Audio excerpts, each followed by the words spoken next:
What's good, y'all? Welcome back to the Titans Rundown. I am your host, Micah McCamey, and in today's episode, in last episode, we talked about how Joe Alt is almost a surefire guarantee to go to the Titans in this year's draft, and we also talked about how L'Jarius Sneed was confirmed, and we hinted a little bit into this episode and what my expectations are over the next over the next 2 weeks. I'm going to be going over the floor and the ceiling of this Tennessee Titans team. We're starting out with the ceiling because obviously we want to talk about the positives first. You know what I'm saying? And also, I am going to be talking about what the middle ground is, aka what I expect the Titans record to be. But obviously, that's going to get interrupted whenever the draft comes around, and I got to, grade the draft picks. I have to talk about who I expect to go where, like my final mock draft, if you will. And that's about all I got. So, let's get into today's episode. So, before I start, I do want to touch on something. It's minor, but, it's just something I've had it on my mind for the past 2 weeks, and obviously, I haven't said anything about this in the past 2 weeks, so here it is. So, I had this kid walk up to me actually, no. I was in a third grade classroom, because our school wants us to get involved more with the younger kids. And so, we get done. I think that this kid knows that I run this podcast, probably something like that. So, this kid goes up to me after this thing is over and I'm about to walk out the door, and he says, "Hey, Micah, why do the Titans not like cereal?" I think y'all already know where this is going, but I'm just going to say it anyway. And I ask why. And he says, because they always choke when they get close to the Super Bowl. Man, I can't deny it. It was a good joke, and I can't defend it because the Titans have choked over the past 25 years as an organization. Every time that they're close to the championship, every time that they're close to that glorious Super Bowl ring, we take 5 steps back and get further away from it. So, here's my thing, though. The message to that little kid, and the message to all Titans fans. I can guarantee you, in the Callahan era, we will not have to worry about false expectations and falling short of Super Bowls. If we get the chance at a Super Bowl, we are going to win. And I don't know if it's going to be with Will Levis or if it's going to be from Brian Callahan, it's going to be from Brian Callahan building a rookie from the ground up. But I am telling you, we will win. So, I just had to go on that rant real quick. So, yeah, good joke, good kid. I just wanted to say that because that was a funny story to me, at least. So, anyway, now moving on, we've got this episode. Now, as you could tell by the title, in this episode, I'll be going over what my expectations for the Titans are. Now, or at least what I think the ceiling is, because we gotta stay on the positive side. You know what I'm saying? Like, we can't immediately go into the negative and talk about like what could happen. And also, next week's episode is just gonna be all of this, but in reverse. It's gonna be like you see my evil twin of some sorts. Obviously that's a joke because I don't have a twin. But here is the thing. I am expecting this Titans team to have a ceiling of 11-6. Now, I know that there are definitely some Titans fans out there and some fans outside of the Titans fandom that are just like, man, you're out of your mind. 11-6, we're not even close to that. Actually, that would be more people outside the fan base, because I think that our fan base is kind of convinced that this is our year. It's not. That's not even That's not even close to what my expectation is for this team. At least whenever it comes to playoff time. So there are a lot of things that need to factor in to make sure that we end up doing what most teams desire and, make it to the playoffs and whatnot. I mean, I don't think we're going to win a Super Bowl this year. I just think that Levis is too young for that. I mean, like, even Patrick Mahomes uh, in his first playoff series or first playoff experience. I'm not too sure how to word it, so sorry for the stuttering, but in his first playoff experience, he didn't even make the Super Bowl. He made it to the AFC Championship, which is still very impressive, but you get the point. Here is my thing. The Titans can go 11-6 if these things fall into place. Let's start out with the first one, the most important one. Will Levis has to be a dog. Now, obviously, as you could tell by my rant at the beginning of this episode, whenever I was, jokingly talking about, the dog days of the Titans are over, is practically what the whole thing was. I was mostly talking about how I said that Levis was, with or without Levis, I think that Callahan is going to deliver. So here is the problem. With or without Levis is what I said. I didn't say with Levis. I said with or without him. We are not guaranteed a franchise quarterback here. Now, do I think that he will be the franchise quarterback? Sure. I think that he's going to be great. I mean, he's got all the intangibles. He's a hard worker, and he's got a good coach, a good offensive-minded coach that has had experience with so many great quarterbacks. Like, of course, I believe in Will Levis, all right? I wouldn't be a real Titans fan if I didn't. So, yes, I do expect Will Levis to be good. But does that mean that he will be good? No. So I think that the type of year that he has to put on, he has got to throw, how about this? 4,200 yards. Actually, no, that's a little bit ridiculous. Okay, 4,000 yards, like a little over, a little under, somewhere in that area. It's basically the Jordan Love stat line, like about 4,000 yards, like 31 touchdowns to 10 interceptions, something like that. And that doesn't mean that he has to start out really hot and cool down. He's got to progress throughout the year. I'm okay if in September, October, November, like in those, like a little bit of November, not all of it. I'm okay with in those months us, seeing a couple of really bad games from Levis. I mean, the Packers saw a couple of bad games from Jordan Love. So we can't just completely just write off our team because Will Levis has a couple of bad games. Like, just here is all that I'm saying. Will Levis has got to be a beast. Now, obviously, do I want to come up here and say, Levis is going to throw for 4,500 yards, 40 touchdowns, 6 interceptions? Yes, but here is also the problem with that. First off, he's turnover prone, which is not a bad thing, by the way.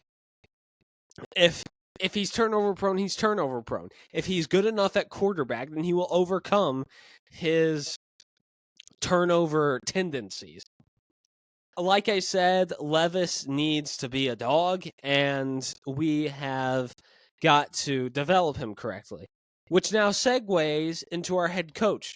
Brian Callahan's got to be at least a half-decent play caller. Now, he doesn't need to be the next best thing. He doesn't... Okay, well, obviously we would prefer him to be the... I don't know what happened there. To be the next best thing. We want him to be the next Andy Reid or something like that. But I'm just going to tell you all this straight up right now. It's not going to happen. All right? I love Brian Callahan, and I think he's going to be really good, but he is not going to be Andy Reid. All right? My personal opinion is that Callahan, if the first one matches up, Callahan does not have to be that great of a play caller. He just needs to He needs to not be. I touched on this last episode. He just doesn't have to be Nathaniel Hackett. He can't be Raheem Morris's first time as a head coach. He can't be Todd Bowles. He can't be Josh McDaniels. Point is, you get it. All right. He does not have to be like any of these like elite generational type of players or anything. He just needs to be halfway decent. All right. And I mean generational coaches whenever I say that. My apologies. So yeah, I can't get into the schematics of it, but from what I can tell, it's not like that he is completely inexperienced in play calling. Like he didn't call plays for the Bengals, I'll give you that. But here's one thing. He was the schemes guy. He was like the dude that would set up the offensive game plan, and he even practiced play calling with Zach Taylor. So if anyone wants to get upset about that stuff, then whatever. I mean, Jamar Chase loves Brian Callahan's system, so now obviously, okay, I'm realizing this now. You can just come up and say that Aaron Rodgers loved Nathaniel Hackett, which he did. So if you want to make that point, cool, whatever. But I think that a receiver saying something about the system is a little bit more than. Actually, no, never mind. I don't know what point I was trying to make there, but like, obviously, I would want Jamar Chase as our next great receiver, but that's not going to happen. I know that there are people trying to generate those rumors. It's not. It's not true. All right. Jamar Chase, on a side note, Jamar Chase is not going to be a Titan. Now, T. Higgins, I could see becoming a Titan after next year is over, but Jamar Chase is probably going to stay in Cincinnati and go win a Super Bowl with Joe Burrow, something like that. All right, so I got a little sidetracked there, but yeah, the big picture, the point is Brian Callahan has to be a decent play caller. Again, doesn't have to be a Reed or a McVay or heck, even a Shanahan. He just has to be Doug Peterson. He just has to be a Doug Peterson. No offense to Doug. I love Doug, but he is not like a top tier head coach. He's not a Reed or a McVay, but he's decent. That's what Callahan needs to be for this team to be successful, as long as Will Levis is good. If Will Levis isn't good, he has to be one heck of a play caller for this team to be good. All right, so now moving on. All right, this is one of the last things in the offensive side of this thing, but Ridley needs to be worth the money. Now, I know that a lot of people really did not like the Calvin Ridley signing, and that's okay. I know that like he wasn't like he nobody thought he was worth that much money. And also, I need to go on a rant real quick, so just be warned. But oh my gosh, I keep on getting people that are talking about how, well, why did they pay Calvin Ridley, but they couldn't pay AJ Brown a few years ago? It is a different office. Holy cow. How many uneducated people are there right now that they don't even realize that? Like, it's so obvious if you look at that. All right? John Robinson is not Rand Carthen. Mike Vrabel is not Brian Callahan. They are different people. All right? And don't blame this on Miss Amy, because John Robinson and Mike Vrabel were the ones calling the shots. Amy was just someone who would donate money to make sure that those players can get paid. And I'm sure that it was obvious that she was upset whenever we traded AJ Brown. It only took like 10 weeks for her to fire John Robinson for getting rid of AJ Brown. So like, please just stop making that point. You sound like an idiot. Anyway, here we go. I need to cool down a little bit. Just okay. So anyway, Calvin Ridley needs to be worth his money. All right. Calvin Ridley needs to ball out, and we're going to put him in the Chase role. Again, doesn't have to be Jamar Chase, but if he's Michael Pittman, that's cool. All right. Like, he should be pretty good. I don't think that Jacksonville, from what I've heard, they didn't use him correctly. So we got to take that into consideration. And he still had 1,000 yards, and he was dusting off some rust from not being available over the past few years. I am completely this is the one out of all of the things that I have said so far, this is the one that I am almost surefire telling you. This is the most likely one to happen. That Calvin Ridley ends up showing everyone that he's worth the money and shuts up all the naysayers and the idiots that think that this front office is the same as the A.J. Brown front office. Take that for what you will. All right. So obviously, I got a little carried away, and half of that was about those dingoes online that think that A.J. Brown and Calvin Ridley had the same front offices paying him. So my apologies for that. But like I expect like from Calvin Ridley, maybe like 1,207. I'd take that on a good day, honestly. So that's all that I got for the Calvin Ridley thing. And now moving on, this is the middle part between the offense and the defense. So just remember that. But this is my opinion.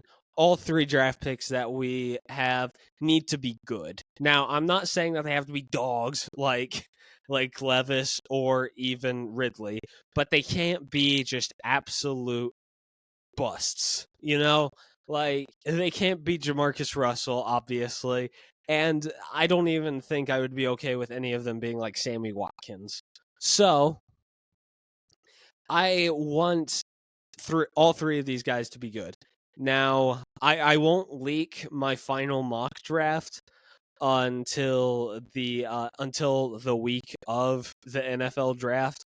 Oh yeah, also, real quick side note, I want to make this announcement. I am streaming the draft. I'm streaming my reaction to all the picks. So, take for that what you will. So, anyway, I got sidetracked a little bit, but all three of the dudes got to be a baller, all right? Now, how about I go through positions? If the first pick's left tackle, he's got to be like a 2-3 sack kind of guy. Or 6 would be fine too. Like as long as he's not doing the ridiculousness that Andre Dillard, Jalen Duncan, or Dennis Daly were doing, I'm okay with it. But also, and then going into the second round, you've got to go with an edge or a receiver. One of those two, it's a coin flip at this point. Nobody knows which one they're going to draft. But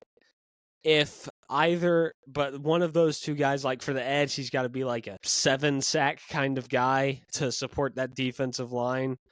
And the receiver, a light 800. 700 even would be fine because he's obviously battling with two beasts in his receiver room, so that would be fine. And then third round would be the remaining of the receiver edge. Now I would have lesser expectations for this one, like 5 and 600, something like that. So anyway, now we move on to the two defensive sides that I have. And I already have hinted at one, but we'll go with the one that I haven't hinted at, which is the Snead secondary.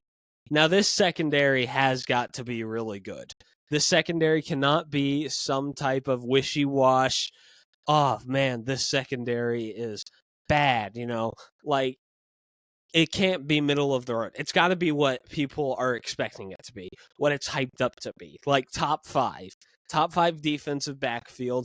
We got to aid the defensive linemen because it's not going to be, because like I hate to admit this, but the defensive line is not going to be as strong this year as it was last. Mostly just because, whenever you lose a guy like Danico Autry, that's obviously going to have some impact. And I'm not going to say Teair Tart because I know that I went on a rant after the Colts week, I think is what it was, where I said that Teair Tart was awesome and whatnot. But we ended up cutting him because of personality issues. So That one did not age too well. But my thing was that Tier Tart is not that useful anymore. He's just one of those defensive tackles that we rotate in and out of. Oh, I accidentally knocked down the Derrick Henry card. Roger McCreary has to step it up. He's got to do what he's been doing the past 2 years. L'Jarius Sneed, I'm not too worried about him, but, I still got to put it out there. He's still got to be good. He's still got to be the guy that he was in KC. And then Chidobe Awuzie is probably the one that I'm the least worried about.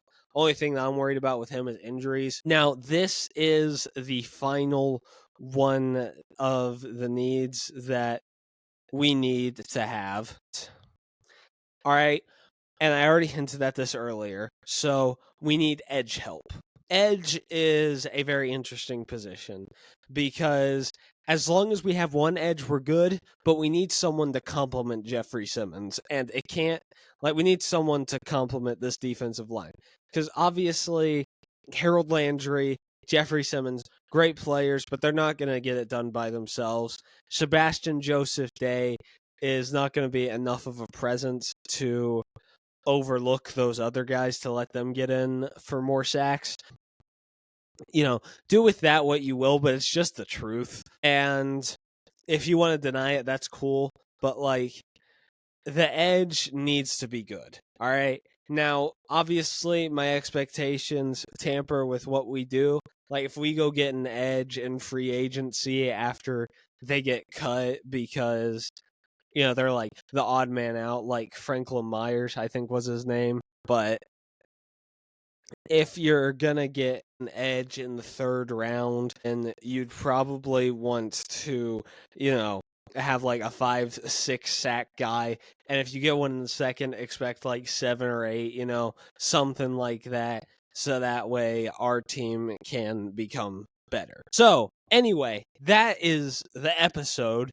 I've had a couple of blanks that I'm going to edit out, but y'all won't see them because I'll be editing.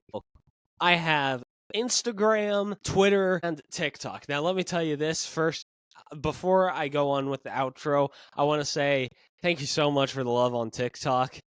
I've gotten some negative comments, but I am just, grateful that they're even pulling in 100 views. Because earlier on in the TikTok lifespan, they were only pulling in 10, 20 views a video, and I felt really bad because obviously the TikTok crowd is very easy to please. So thank you for that.